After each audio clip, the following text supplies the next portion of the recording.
Hello, everyone. Welcome to Cosmic Metamorphosis. My name is Kat. This is the second video I am doing today for you, so I can try and get caught up. Because Alex hasn't taken a break in a while, and I've been working, so I haven't had time to get videos made. But anyway, do you like my necklace? It's my Game of Thrones Daenerys Targaryen dragon collar. I got that on Etsy years ago. Thing is, it only had the dragon head, but I had to like make more of a body so that it wouldn't just be the head and the wire showing. But I love it, you know what? Because I'm excited that the House of Dragons is gonna start on HBO Max in August 21st. So I'm excited for a new series because I absolutely loved Game of Thrones. I got everybody around me, all my friends, to watch it. Because I had heard for a while, I was like, what is this? Why is everyone talking about how good this show is? And one weekend we had a free HBO weekend and I sat and watched it and I got hooked. I got hooked. So I loved it, except the last season really sucked and they ruined it. So, but I'm a big Game of Thrones person as well. If you can see, I have my Jon Snow doll. Got my Game of Thronesy stuff. House Stark. And I even have a friend of mine got me this wolf from Yellowstone when she worked there, but then I had the throne and I was like, oh my God, I'm gonna set the white wolf on the throne. It's so great, don't you think? It's a ghost. So anyway, enough about Game of Thrones. Anyway, so today we are going to talk about Alex Collier's webinar number 156, done April 29th of 2022. Oh, also, thank you to my Intel contact who sent me the link for Knights of Terra, because I looked everywhere for that because he's always talking about it on his webinars. And so I got the link for it. So thank you so much. So now I know what he's talking about. Anyway, all right. Hopefully everyone is feeling well today. Yeah, I just kind of pulled back my hair. So because the video I did previously, it just makes it so I can kind of recognize which is which when I'm downloading. So anyway, a lot of information today, guys, lots of stuff going on. So let's get into it. So Alex Collier's webinar from April 29th, the day is May 9th. So a little over a week has passed. So here we go. I know there's quite a bit going on, he says, and I know that there's a lot of noise, and frankly, that's just what it is. Noise, he says, distractions. He says, you know, we're all sitting on the G, waiting on the O. He says, I know that, but some of the things I'm going to share with you today should help. He says, it should really help if you're having doubts of, oh, there's nothing happening. Although I don't know how anyone could say that, he said. So let me just start with a real life scenario from someone I've known for years, who is one of the smartest people I've ever known and still know. He said, there'll be no names, but the story that I'm going to share with you happened gospel, he says. He says, in transferring from one contractor to another, he says, now the company this individual worked for, this person is transferring from this company to this company, which are both owned by a very large aerospace company. He says, all these companies work for Space Force. Okay. He says, so that's where we are. we're in Space Force. He says, in the process of moving from one place to another, there are interviews. Do you know anything about the military? And my husband was in the military for a while. You know, there's intel. They can't tell you things.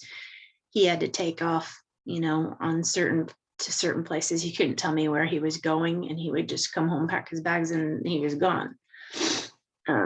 So anyway, this person, he says, so during their briefings, there's polygraph tests.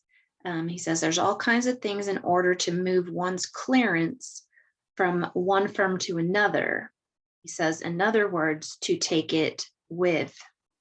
He says, now this individual has a very unique set of skills. This individual is not aware of their incredible skills, but the greatest of these abilities is to put all of these pieces together and see the entire full landscape, which in itself is absolutely remarkable in a field where there is so much compartmentalization of every freaking thing. He said, okay. He said, everything is compartmentalized. It's a wonder it works at all, with how few people actually know the big picture. He says, well, this individual has the ability. He says, a few days ago, this individual goes in for their meeting, debriefing, in order to have their clearance moved from one company to another. As this individual walks in the room, the first thing noticed is the frequency energy in the room is completely different than it normally is. He says it's not hostile, it's not antagonistic, it's not attacking, which is typically how this entire industry has worked. He says they hire these people and they do everything to antagonize, to attack, to belittle, to just beat them into the ground. So the first thing noticed was the frequency had completely changed. It was very, very different. He says, so there was a table, a couple of chairs, and an officer sitting behind the desk. And then at the back of the room, there was a woman, a lovely woman, had a very different frequency to her. The eyes were larger than most humans that we know of. Anyways, this individual goes in, excuse me, and the questions begin, and it really was not an interrogation, because that's not what it turned out to be. Really, what this turned out to be was a sharing and a general conversation. And the conversation went in such a way that this individual that I'm referring to, I'll call this person Jane, was asked a series of questions about current time, current world affairs, and what her perspective was on all of the current goings on. Beginning with overseas, off-world, United States, China, Mexico, Russia, etc. And as I shared with you in the very beginning, this individual is one of the smartest people I know, sharp as a tack. Absolutely nobody's fool, he says. She spoke her mind. Jane spoke her mind and spoke absolutely what she knew to be true, because she's very outspoken anyway. And he kind of laughed. Now, what's interesting is that they didn't hook her up to a polygraph. So the questions ensued and went on for well over an hour to 2 hours. And the conversation went back and forth, and she shared exactly what was on her mind and how she saw things.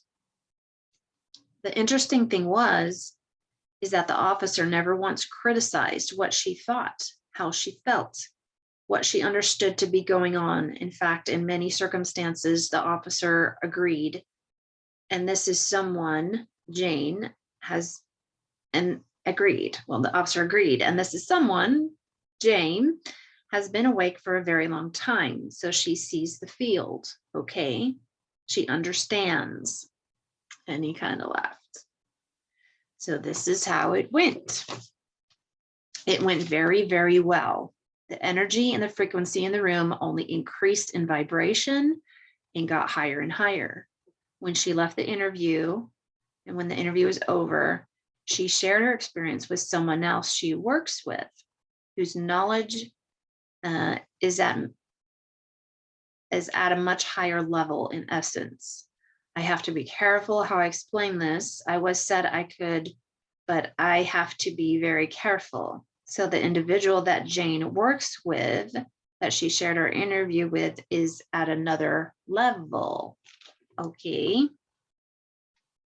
The question came up regarding the woman at the back of the room, and the woman at the back of the room was the polygraph. All right. And according to this woman at a higher level, the woman at the back of the room was Andromedan. Wow. He said, okay. So I simply do not have a problem with this, he says. I have told you for years now, there have been boots on the ground, and I know there's all this stuff, and there's all these people who have this perspective and that perspective. He says, but we have so much help here. And there is a participation that is going on here to do everything possible, galactically possible, to take humanity to the next level. Now, this is Space Force. Space Force, I wanted to share that story with you because I try to read through and go through things that are shared on Knights of Terra or some of the other blogs. I try to go through as much of it as I can. Some of it is so overwhelming, and some of it is just such nonsense that it doesn't get my time. But I wanted you to know this is someone I know very, very well. We have broken bread together many, many times. And they were elated once she realized what was going on and the level of integrity, the level of consciousness, the level of frequency she was in during this exchange. You know, women know stuff before men do, he said. And she knew the woman in the back was different. She knew right off the bat because of the resonant frequency. Because like I said, you just know as you awaken more and your vibration gets higher, you just know when people are lying to you. You just know that they're not a good person, you know, or if they are a good person, you can feel it, like you just feel it. He says, and Jane pays attention to that stuff, as most women do. It's like when they put specific creams, he says, on their bodies or specific makeup, he says the first thing they feel is the frequency of it.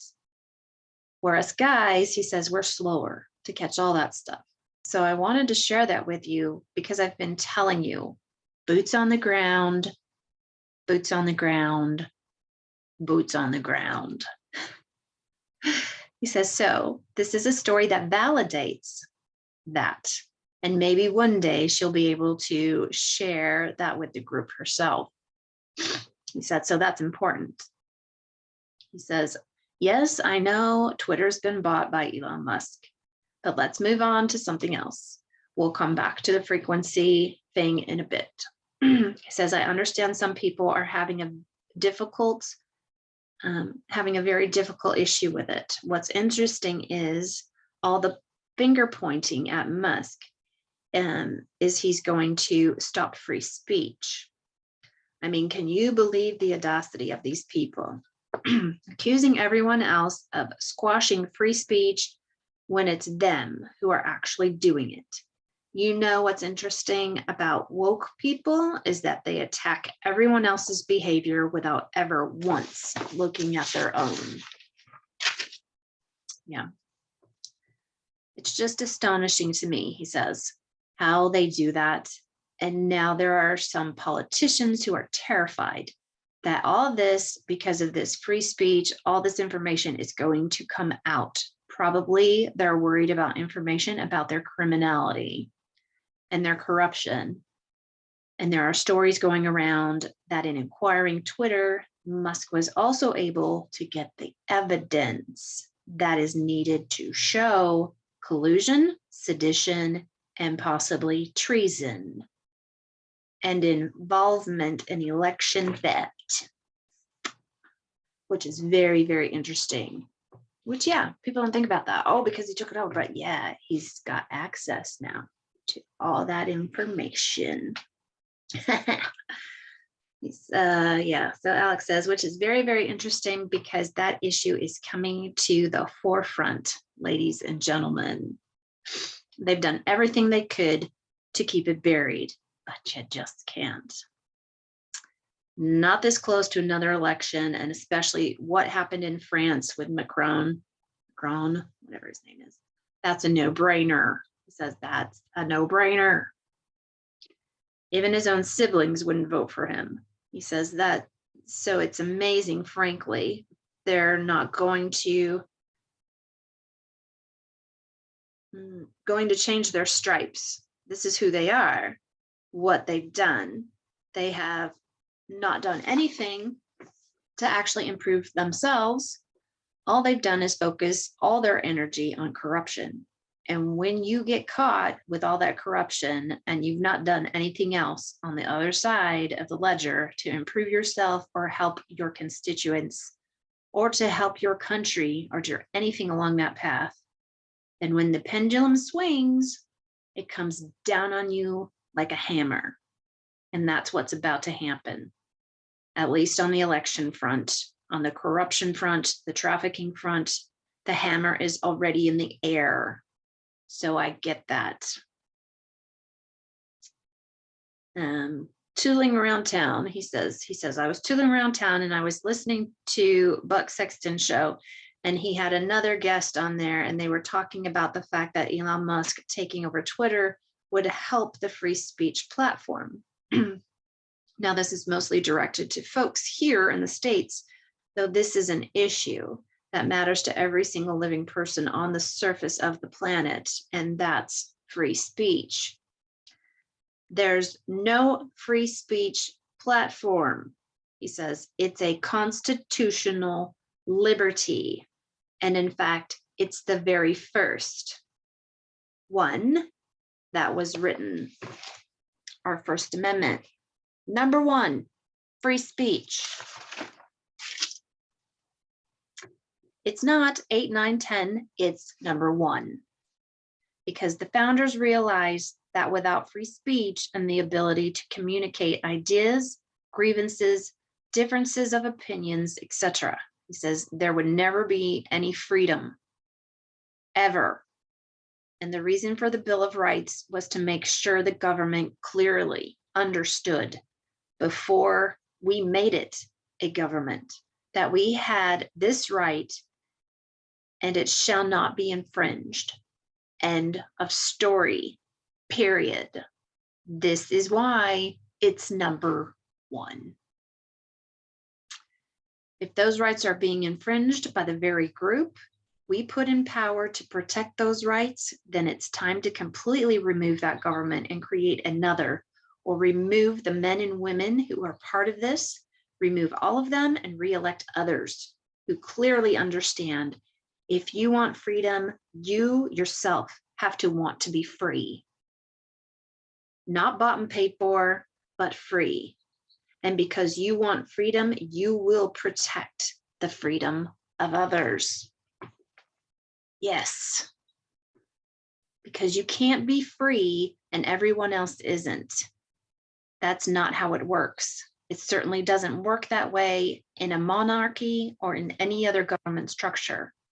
Ultimately, what happens when you consolidate power is the power turns on everyone else. Never fails. But when the power is evenly distributed amongst the people, you don't have that issue ever. So this, he says, it infuriates me that people don't remember this. Free speech has been in this country 245 years. It is the bedrock of a constitutional republic.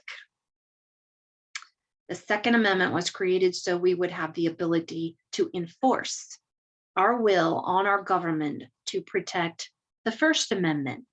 Okay? He makes a lot of sense there, doesn't he, guys? The Federalist Papers spells it out.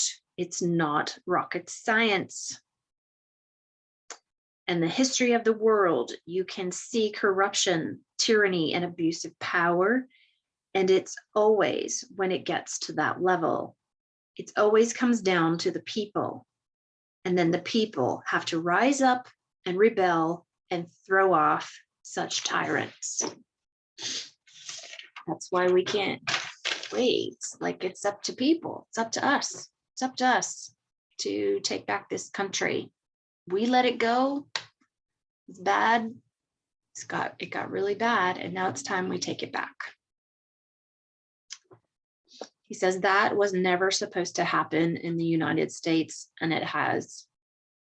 Now, the things that will occur in the next couple of years, not only in our country, but the rest of the world, sets the stage for future generations. Some of you in this audience, some of you who are going to hear the replays, some of you who are going to wait until it's free, says it doesn't matter. What matters is that you be crystal clear. If you want to remain free, you must protect your freedom and your liberties. You never, never compromise on any of this, ever. He said, ever. Okay. If something approaches you, a group, a law enforcement agency, and they come in and intentionally violate your rights, you have got to fucking, he says, hammer them. You do not tolerate it in any way, shape, or form. You do not compromise your rights and your liberties, because what you do today sets the stage for future generations. And if you look at the different generations and the generations gap that we have between ourselves and the millennials and the Gen X's, said, wow, oof. He said, there are huge gaps there. The millennials simply don't understand what's really at stake here. They don't. He says, a lot of the Gen X do. This is very, very hopeful. But I have not met a lot of millennials who've been educated in the last 20 years who get this. They're more than willing to surrender their freedoms for comfort or something easy or handouts, not realizing there's no such thing as anything free. It just doesn't exist. The government doesn't own anything. Whatever it has is taken from us or stolen from us. They don't have anything. Everything they have is from our labors, from our sweat, from our ingenuity, from the people. Free speech must be protected around the world, and just has to be, and all of you have to be absolutely tyrannical in protection of free speech. You just have to look at where we are. Look at the media. He said, oh my God, there is no free speech there. They are reading a script. And we know it. It's absolute bullshit, he says. But we can't go on TV and tell everyone, look what CNN just said. It's absolute bullshit. He says, we're not allowed to do that because there isn't any real free speech. We have to go on other platforms that have been created that are called free speech platforms, and we have to pay through the fucking nose to do it. Okay? He says, some of those free speech platforms are run just like the media, but you're paying premium 30, 40 points in whatever you do in order to have the liberty to have free speech. They have monetized free speech, and we all need to think about that. The fact that freedom and liberty has been completely monetized, because that's exactly what they are doing. That's another reason, like, I I have a PayPal donation button. If you want to, you can. I'm giving this information for free. I'm using my time, my labor to give this information to you because it's important. I don't expect any money. Like, this is part of my mission in my life, to bring this to you and my perspectives, the people I follow and what I perceive. So I don't charge anybody anything, and I don't sell anything, even though I make crafts. If you've watched my past videos, I do crafts. I make things. I used to do holistic fairs, and I kind of wanted to do an Etsy page, but I have so much going on, like I don't have time to do that. So he says there is a great deal of disclosure about things that happened in the past in ancient history. More and more of it's coming. He says Michael Sala's doing that. Elena Denan is doing that. Danny Henderson is speaking about that. And many other speakers are talking about things that happened in the past. That is now coming to the present, so that we understand what's actually happening in the present because of things that occurred in the past that we're only now finding out about. Things that have occurred in the future, such as the events we're beginning to unfold, the changing of the frequency, the awakening of humanity. All of these things have already happened in the future. And what's happening is what's occurring today in those people in the future. Reverse engineering the events to the present moment so that we get from here to here, to that conclusion. You understand, he says? You leave Earth, there is no time. Not the way we measure it here.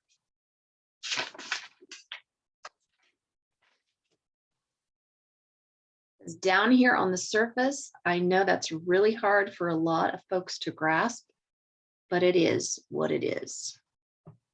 He says, going forward, one of the most important things all of us can do is pay attention to frequencies. You pay attention to the frequency of what you're hearing, whether it's on TV, the news, a webinar. You pay attention to the frequency. Does it resonate? If it doesn't resonate in any way, shape, or form, move on. Find out what does resonate for you. Food, is food resonating with you, or are you eating it just because it's a habit? The other day, he said, I had a bite from a hamburger I bought at Burger King. He says, I took one bite and I threw it away. Absolutely no longer resonates with me in any way, shape, or form. I've noticed that there are foods, like I used to eat, like I can't eat them anymore because I'm like, oh my God, that tastes horrible. Like, did they change it? I'm like, I really think they changed it, or is it just me? Did my taste change? Like, I don't know how many of you have had that experience, but I have lately, I'll tell you that. He says, so now I know. He says, that's no longer a part of my reality. That's gone because I know I no longer resonate to it. He says, so now my attention is what does resonate and focused on what happens in the moment with everything that I do resonate to, whether it's deodorant, toothpaste. We don't stop to think about these things, but it's all a part of our reality we're creating and the ability to take these abilities and move forward with it to raise our own frequency. So if it isn't raising your frequency, if it isn't something your body truly resonates with, there is no reason to do it whatsoever any longer. Just let it go. Like the song from Frozen, let it go, let go. And yeah, like I've said before, over the last many years, I've gotten rid of my fluoride toothpaste. I have yeah, toothpaste without the fluoride in it, natural stuff like Dr. Bronner's, or there's a lot of stuff you can find online that just doesn't have the fluoride. The deodorant, I got rid of the aluminum in the deodorant actually a long time ago, just because my grandmother had Alzheimer's, and I had learned a long time ago that that was probably because of aluminum. And I'm like, oh my God, how many things have aluminum? Your deodorant, your soda cans. You drink soda, like you're drinking from that aluminum can and not a glass bottle, which is so much better. And then recently, like, I don't know, it just popped in my head one day. I'm like, why do I still have aluminum foil that I am cooking on, wrapping things in, baking on? Like, why am I using aluminum foil? I need to get parchment paper. So I started buying parchment paper instead of aluminum foil. So things like that, you know, I'm not perfect either. Like, I still, things pop in my head all the time. I'm like, why didn't I think of that before? Oh my gosh. So just let it go. He says, and that which you do resonate will come to you, and you will be led to it, because now it's all about frequency, folks. Everything's about frequency. It's always has been, but it's only now coming to the forefront of our perception in a major, major way. Once you know this, it changes everything about your daily life. It changes where you want to go. It changes what you want to do. It changes those you want to associate with. It changes the time you want to go into a grocery store. I said, dealing with people in public, I have to in the middle of the day to go to work. But if I do grocery shopping around here, I usually don't go till like between 7:30. Most people in our small town usually do not go grocery shopping. And especially in the winter, once it gets dark, like hardly anyone's on the road. So that's when I go, so I don't have to deal with crowds of people.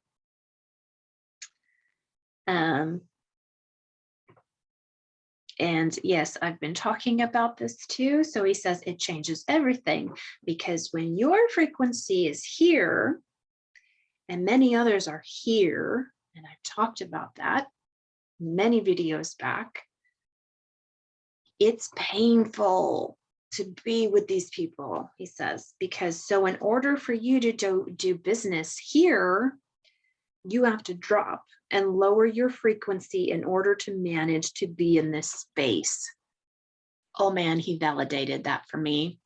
Thank you, Alex.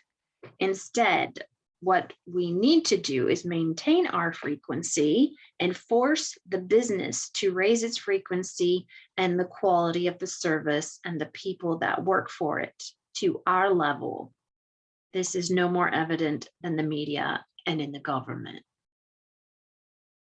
He says, you know, we know that they will be changing the monetary system globally. We know we're moving to the quantum financial system. We know that that is a completely different vibration than what we've been accustomed to for the last 100+ years, 150 years, he said. He says, what's also interesting is these are asset backed. What's an asset? He says, is food, oil, minerals, precious metals, all of which have a frequency. It isn't dead paper with a picture on it, okay? He says, it's not dead paper with a picture on it. It's something that's real, that's tangible, that actually has a frequency, a resonant field to it, because it's physically manifest here in our space. And again, that just brings me to his Dark Materials, the Golden Compass series. Lyra, the main character, like in the books, when she looks at these skulls, when she looks at things that were made by these civilizations in the museum, she sees the dust that comes off of it. And that's consciousness. Okay, it's a frequency. It's all in the shows. You just have to learn to pick it up. He says, I want to share something with you. Now, I haven't shown this picture in a very, very long time, and I've never done it in this format, but I want to share some things with you that I've never shared before, even though I did share it 25 years ago. Okay, I need to go into my pictures. So hang on one second.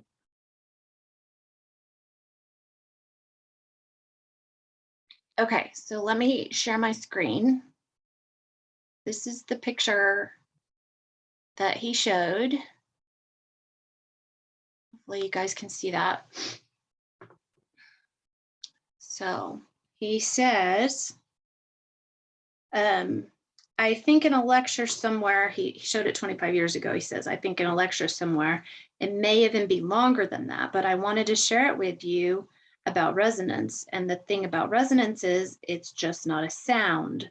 It's a harmonic. It's a song. He said, all right, it's a song.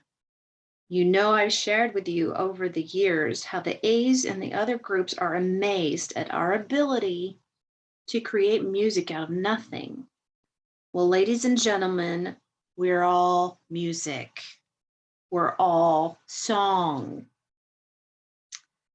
So he shows this picture. He says, okay, this picture was well over 40 years old. It was taken on a Kodak camera that didn't have a flash. It was, if I remember, it was $3 or $4, and it was just a snap and click out Kodak. They don't make these anymore because anything with a battery would not work. He says this picture was taken somewhere between the moon and Mars. That's where we were. I was in Morinet's ship, and what you are seeing here, what looks like Saturn right here, is actually an Andromedian mothership. It was quite a distance from us. You can see the circle, and around it is the ring. Well, the ring is the field, and when that field is open, craft can move in and out of the mothership. Now, if you look at the top left of the photo, there's a big cluster right here of light. That is a ship that is hundreds and hundreds of miles long, just sitting there. And there are other ships moving in and out of it, which is what you see. Their lights signatures. You can also see scales of frequency just outside the ring of the energy field of the motherships. Okay, they look like little wishbones. So these little wishbone looking things right here, he says that is scales of frequency. He says, but those are harmonics. He says, now I've shared with you, the Andromedan ships are grown, they're organic, they're alive. And while they have frequency, all right, and they literally have their own song. Now, what's interesting is that once the crew is on board and is fully engaged with the ship, the song changes. It's altered. And the song now includes the consciousness and the vibration of each of its crew, which have their own song. I think that is fascinating. I think that's so cool. You understand? He says. Now, when this large circle closes and all you have is the ship itself, there is no way in and there is no way out of that ship because it is an electromagnetic field. You cannot penetrate it. What happens is when they open the field, that's the ring that you see around it. So this ring right here, that's the field, and the ships go up or down through the ring to enter the ship, to come and go. What you see in this picture is a series of songs being played in fourth density. That, he says, that picture is fourth density. the ship was in 4D. He says what their exact missions are. He says, I don't know. And at this point, it doesn't even matter.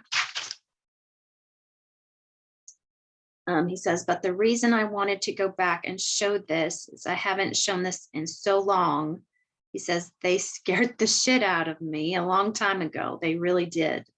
It was a very different world then.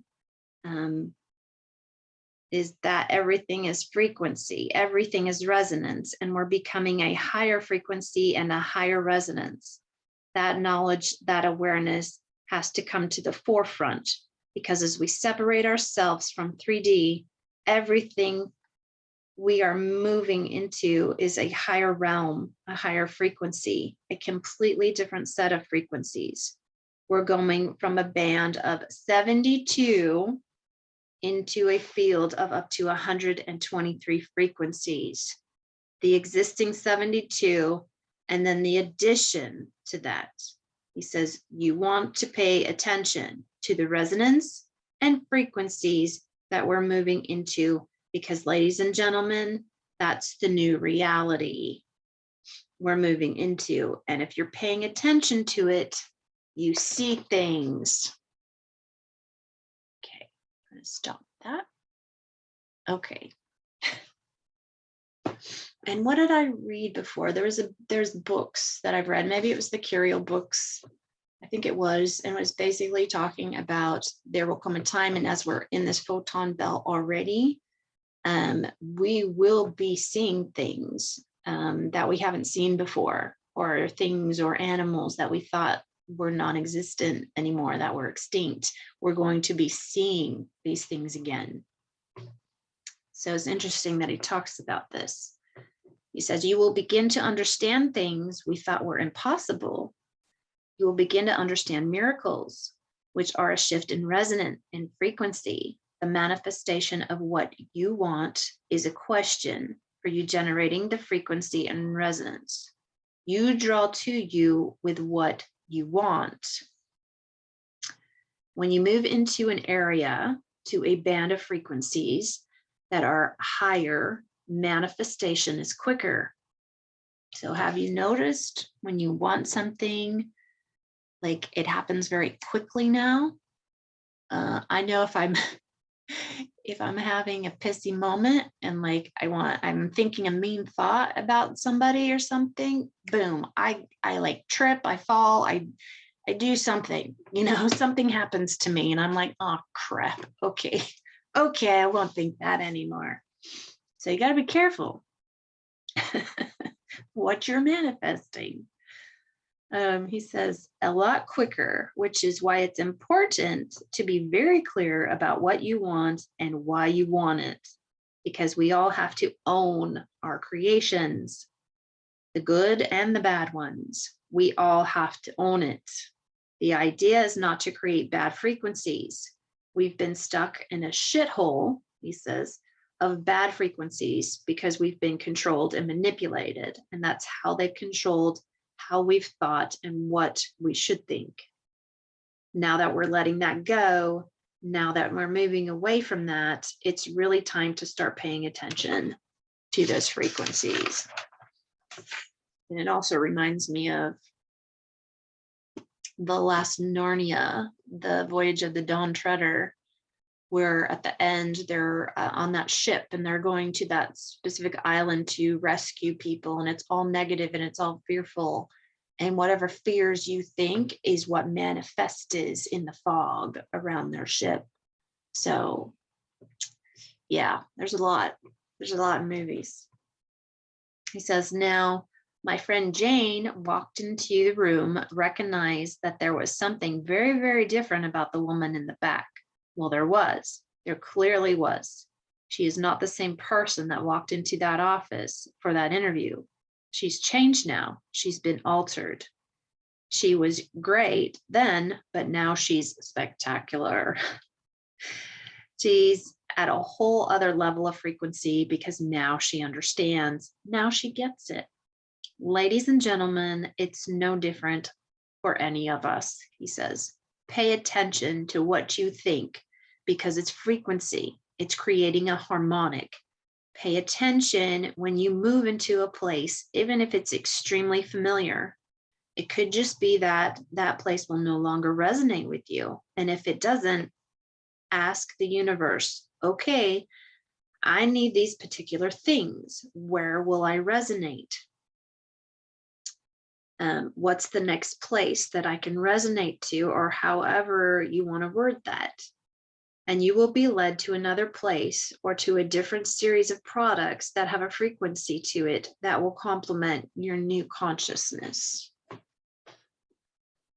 Oh, yes, this is self-empowering yourself, he says. This is you becoming your own hero of your own story, because now you own it, not only consciously, but by frequency. And you need to understand, which is why I showed you that picture. Everything is frequency. It's all harmonic. Everything is a song. What's your song? He says, is it a country song? And he got really funny here. And he says, I lost my truck, then my woman, now my dogs run away. He says, is that your song? He said, then I would suggest you play the song backwards so that the dog comes home, your woman comes home, and the police found your truck. And he laughed and he said, okay. He says, that's all I'm saying here. Pay attention. Pay attention, because it's everywhere. Everything is changing, and you need to cognitively be aware, especially of your own, because you are now in a field of completely different frequencies that we were 2.5 years ago. Completely different. You have to adjust to it. It isn't going to wait for you. We have to step into it, and we have to step into it in this band of new frequencies with consciousness awareness. It says we're not going to be like a drunk and stumble into it. Like, how the hell did I get here? He says, it's not going to happen like that, okay? Because the drunk won't find it, but you will, because you're looking for it. You understand now what you're looking for. And the more you do, the more you see, the more you recognize this band of frequencies, this resonance, and how you react to it, how your DNA is reacting to it. The sooner you will accelerate your ascension. That's my goal in sharing this with you guys. He says, okay, there is no manual, because for every species, for every DNA structure, we're different. One size does not fit all. That's not how the universe works, okay? It's like I said with holistics and herbals, okay? When my daughter has something wrong with her, I try to get her to take something holistic, and like, she will not listen to me. She wants to go to a doctor. She wants to be prescribed something. She thinks a prescription is going to help her. She doesn't believe in the holistic thing. Yeah, so I'm fighting with her on that. But yeah, holistics, herbals, one thing may work for me, may not work for you. What may work for you may not work for this person. Why do you think we have so many plants, flowers, trees on this planet? To help all of us. There's not just one particular herb to help someone, okay? There's many, many, many, many. You just have to find that one that helps you, which could be a long time before you find one. Who knows? Okay, now we get into the question and answer part. So question, I've heard two different angles on the burning of food warehouses in the USA. One says the deep state is creating a food shortage purposely, and another, white hats are targeting facilities that are pushing out GMO foods and they're cleaning up our food supply. I'm wondering if they are both true. Very good point. Yeah, and so Alex says that's very good. Says it's very good. If you go back 10, 15 years, one of the goals here for the creation of the New World Order was to use starvation And the purpose of that was they were going to create food shortages so that in order for people to get enough food, they would not only have to surrender their liberties, but their guns. That was a stated pillar of this New World Order that goes back many, many years. And they were going to use starvation for you to surrender your liberties and your guns. And we all know what happens when you give up your guns, okay? He says Australia is a perfect example of that. Now, on the other side of the coin, are they in fact being burned down to destroy the poison food that's coming? I see the argument to that. He says, I simply do not know whether or not that's true. He says, my question would be is, and I don't have an answer, is that what's the stuff they put in the, you know what I mean, graphene oxide, he says, where they're putting that, were they putting that in the food in these processing plants? Were they putting implants in the foods at these facilities? Because if the white hats are destroying them in a way, they are contributing to the food shortage. But if their justification is in fact that we're being poisoned and transhumaned against our will without our knowledge, then I understand that as well. It says you also need to realize that underground, the government, the military has years and years and years of food storage.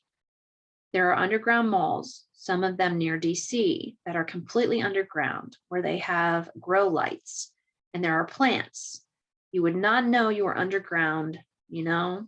Question, he says. You could all easily grow food underground. They have technology in many of these underground bases where there's essentially free energy, which powers the lighting that they would need to grow food underground. So again, let's get to the frequency, the resonance. If the information is causing you to move into a space of fear, pay attention to the resonance of it, the frequency of it, because higher frequencies, higher light is not something that causes fear. It would inspire one to be more self-empowered, to take more action, not to take a step back in fear and think, oh my God, I'm in lack. To answer your question, both are probably true and both could not be true. You know, we're in the middle of a war, a battle of frequencies, of resonance, of good and evil, of philosophical paradigms. So completely different that at some point it will nearly be impossible for them to coexist in the fashion they are now. As we rise higher and higher in resonance and into fourth density, the third density, darkness, will just go away. It'll just fade away from us because we're going to be here, and that existence will be so far away from us, it can't reach us. The only way it could reach us is for it to evolve into fourth density consciousness, and then they're not assholes anymore. What'd I say? When you're up here and they're down here, like it's painful for us to come down here. It's not like we have to get them up here. We can't coexist. It would not, our society wouldn't run that way. It just wouldn't. So something has to come in or help us, or people just need to raise their frequencies. He says they would have to spiritually evolve to be here to hammer us, and in the process they would be enlightened and they would see what they were doing and they would alter their ways. That can only be a good thing, right? But some of them will not, he says. They have dedicated themselves to being assholes. Yeah, and there are normal people, everyday people just like that too. And until they change their mind, that's the reality they're creating for themselves. That's their resonance. So you don't need to stay there. They don't need the company, he says. They have each other. You don't have to stick around. He says, our party is going to be a lot more fun, and you're going to have more freedom than you ever imagined. what did I say in my last few videos? I can't wait to be there and party with all of you guys because it's going to be so much fun. That party, we're going to be dancing and we're going to be eating. We're going to be, we're just going to be living it up and it's going to be great. And I can't wait. Like I said, I'm just going to fall to my knees and I'm just going to cry so hard. Happy cry and relief that we finally made it. Yeah, our party's going to be a lot more fun. Question, he says, this person asks, I'm having some truthers saying the chemtrails are no longer harmful and beneficial. Here in, we get them almost here in, New Mexico. Here in New Mexico, we get them almost daily and blocking out the sun partially. If the reason isn't nefarious, what would be the beneficial effect? Alex says, that's a good question. I've heard the same. He says, here in the Denver area, I get up in the morning and take Merlin on a walk, and it's just absolutely breathtaking. The blue skies you can imagine with snow-capped mountains. He says, I'll come in, do some work, do some chores around the house. He says, I'll go back out in 2.5 hours, and the sky is a checkerboard of chemtrails. He says, it's so disgusting. I've heard that's all good stuff. I confess to go both ways with that. But after hearing Jane's story yesterday, I'm encouraged that it is more than likely that they are repairing the atmosphere and that whatever the chemtrails are, whatever is in this stuff is not only beneficial for our physicality, but also for nature. But it could also be neutralizing all the nanoparticles that have been put up in the atmosphere to change the DNA of all living things on this planet. Interesting. I do resonate with that. The level of attack on us is something that's going to be difficult for a lot of people to fathom because 90% of us just don't think this dark. We just don't think this dark. We think, how could this be? How can anyone think that way? Get out of the airplane and go home to their family, knowing that their children and their wives are breathing the same shit, but they do it. He said they do it for the money. They do it for the power. He says it's bonkers. It's upside down, frankly.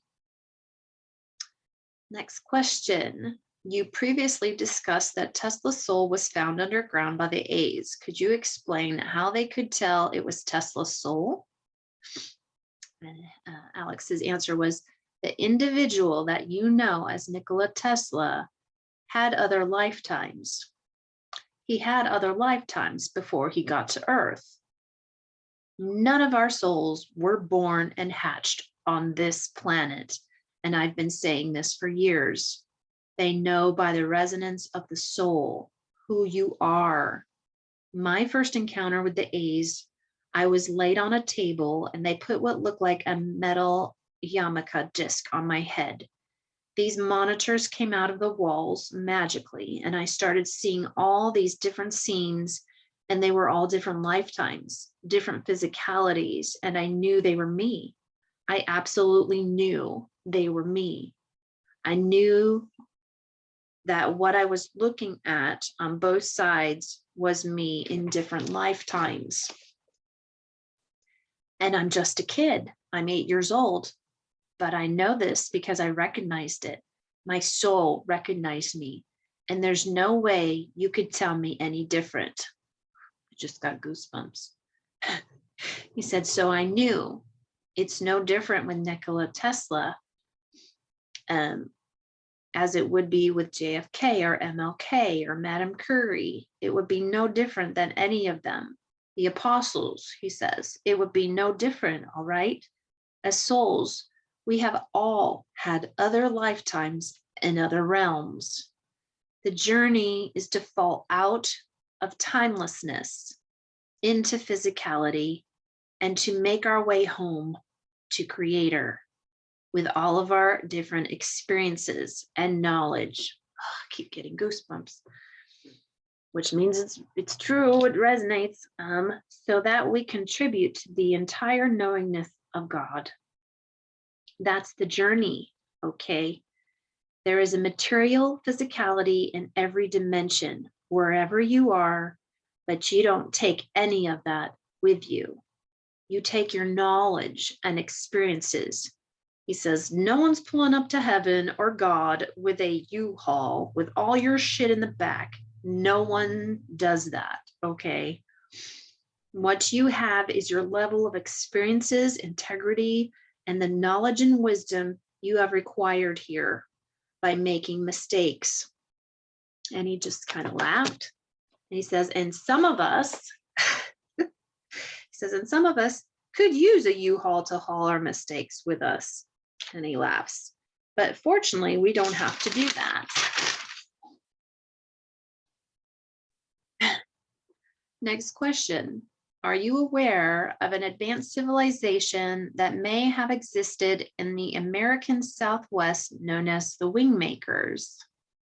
I wonder if that was someone who watched some of my videos, because I have a video about the Wingmakers. If you haven't watched it, go back and watch the information on the Wingmakers.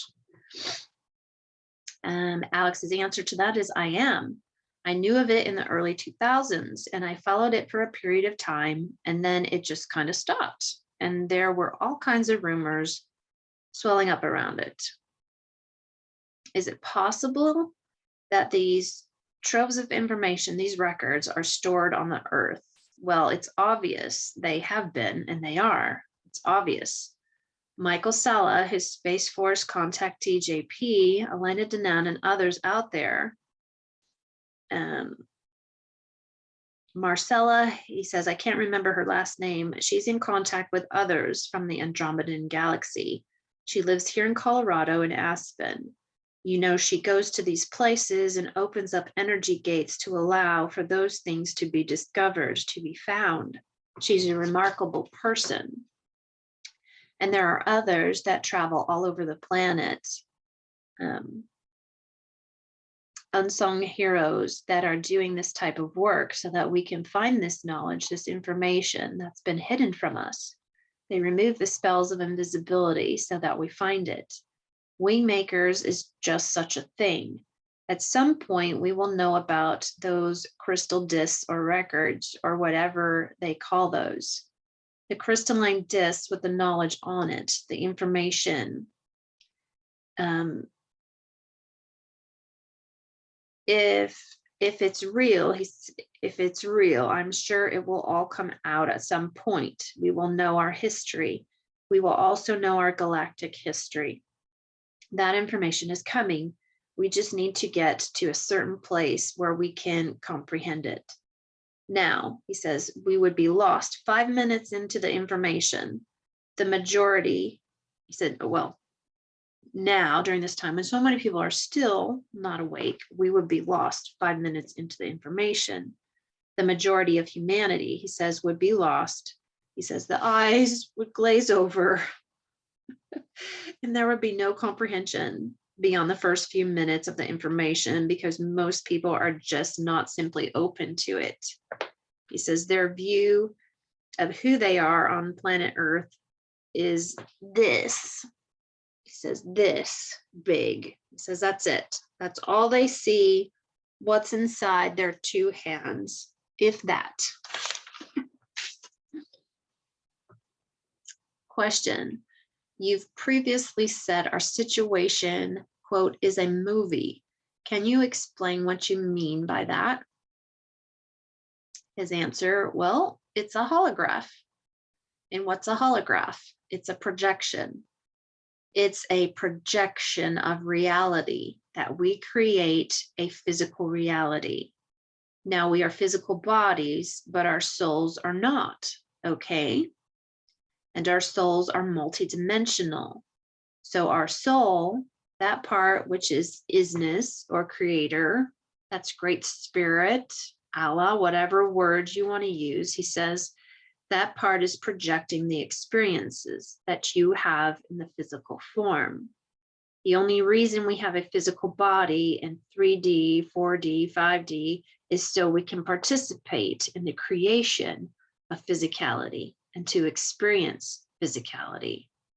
Before we all came into this universe, we were spirit. We were somewhere else. You see, there was no movie. There was no story. There was no story, he says. We weren't weaving a reality or a story at all.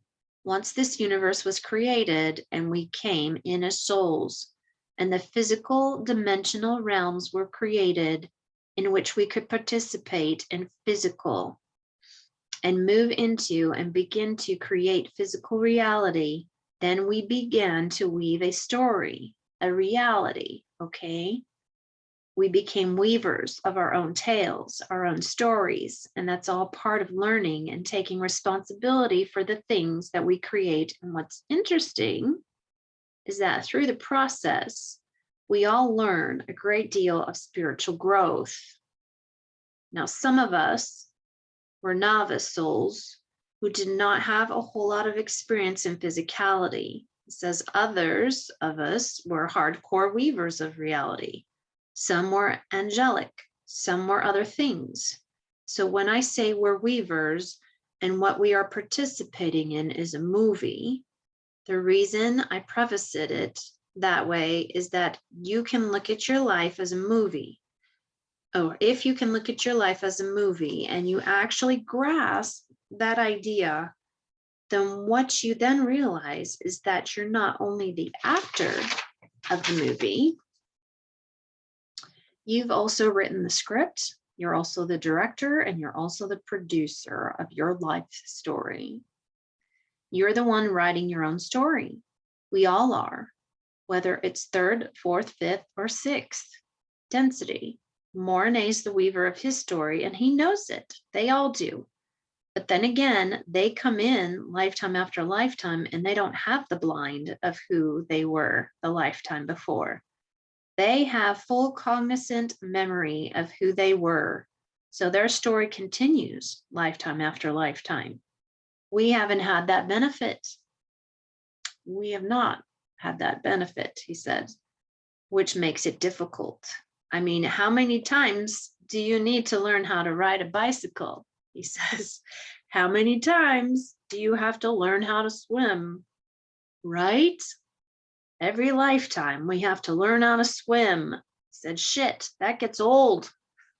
You know, we're like hamsters, he says, and they've treated us like hamsters. We keep having to do it over and over and over again, he says. So that's why I expressed it that way.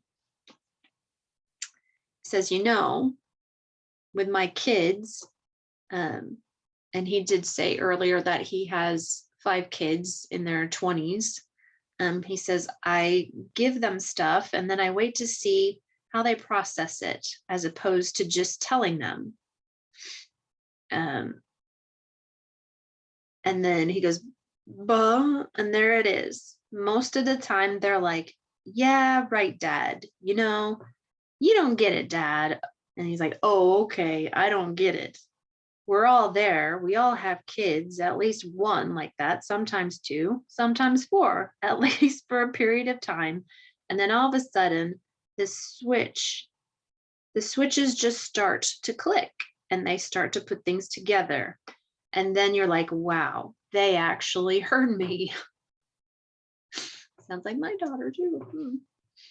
For a while there, I was saying, put your finger in your ear. And then I would tell them a piece of knowledge or wisdom. And they're like, why is my finger in my ear? And I said, because I want it to bounce around in there before it goes out the other side. So a few brain cells heard what I said as it was passing through. But hey, we do the best we can. He says, ladies and gentlemen, it's always an honor and a privilege to spend time with you. And I want you to know that we appreciate you more than you know, and we are honored that you would share this time with us. He says, you're the heroes of what's going on here, of the change, what's on the planet. You're all on the front line.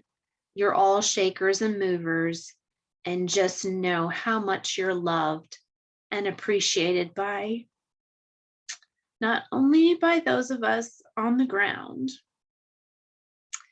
but by boots on the ground and those above who are up there watching in awe how we navigate through this shitstorm we call life on Earth.